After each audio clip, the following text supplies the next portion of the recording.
So I'm back for part four. It's going to be super short because I only have maybe a few more thoughts about how all these constructs that have been really destroyed and reduced to just a shell of what they truly are. In other words, religion has been destroyed and reduced to a shell of what it once was. Because, I'm anti-Vatican, like just because that's also people's critical thinking skills have been so eroded that they can't understand that someone can believe in God but be anti religious constructs, can be like anti-Vatican. Someone can be a Catholic and be anti-Vatican because they can say, look, the Vatican seems to be all about business. They have the most gold, the most real estate of any religious institution in the world. Actually, they have the most real estate, I think, of any institution in the world, religious or non-religious. And then they obviously own priceless artifacts of art.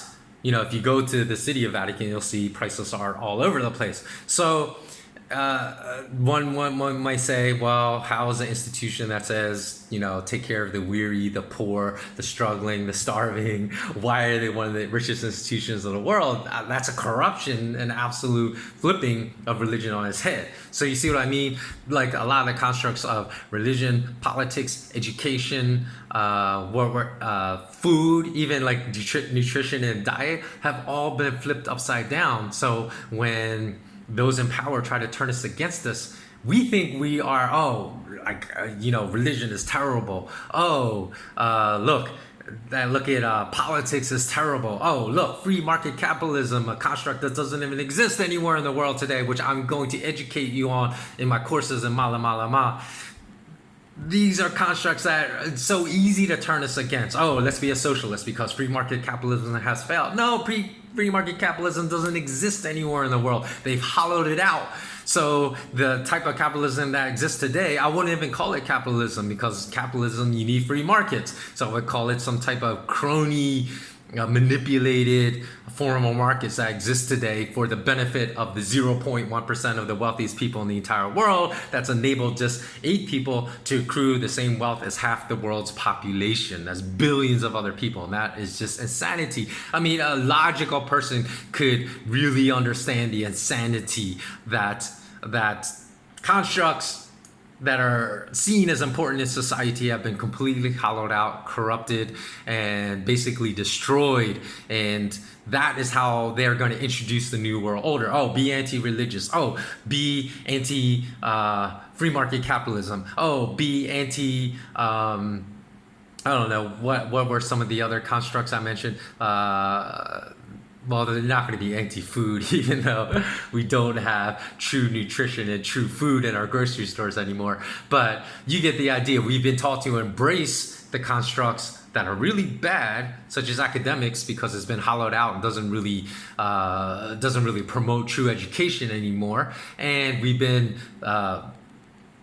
brainwashed to dismiss the societal pillars that they've hollowed out that are really bad. So we embrace the ones that are bad, like academics. We don't embrace education, and we dismiss the certainly pillars that have provided a lot of stability and a lot of honor, a lot of courage, a lot of good people in the past. We dismiss those pillars. So what we must understand that the reason truth is so absent in today's world is simply because every major foundational pillar of society has been so hollowed out and corrupted from its original form that's super easy now to turn people against them while convincing them that all these pillars are bad, with the, again, exception of education, because educational is always good, but people embrace the bad pillar of academics. So, in conclusion, the reason that so little truth persists in today's society is because the vast majority of people believe in societal pillars they should not, while dismissing the societal pillars they should still embrace. And if you enjoyed this exposition, then please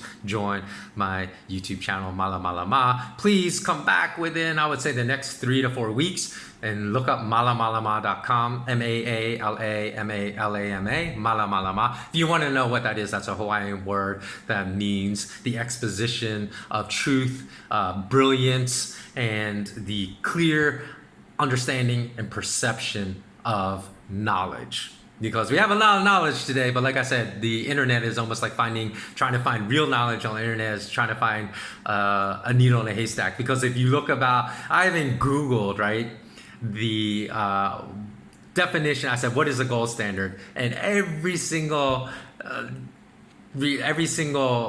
result that was returned in that search on the entire first page was wrong when I went and looked at it. So we are living in an age of deception in which we don't even understand what true knowledge is anymore, because again, the most important constructs of society have been hollowed out by those in power. So I hope that you enjoyed this particular video. If you have, please pass it on to as many people as possible.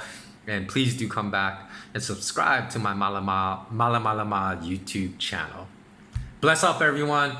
Always remember, remain intensely curious. Always think for yourself. Do not become a parrot. Do not regurgitate anything that you hear without researching it yourself. Never even listen to me without researching these topics for yourself. Understand that looking it up on the internet is not research. Go to the bookstore. Don't buy stuff from basically the evil empire of Amazon online, although it's easy to do so. Go to a bookstore, support your local bookstore, and go buy a book about subjects and read, because reading is where real education comes from. Talk to people that think differently from you. Don't be afraid of people that are religious if you're not religious. Don't be afraid of people that are of different religions if you even though you may have a fear of that other religion. Don't be afraid of people that are from a different political affiliation, that have a different nutritional affiliation, that are vegans where you may not be a vegan. So don't buy into this narrative of being divided, because it's divide and conquer. Remember, that is the mantra of those in power.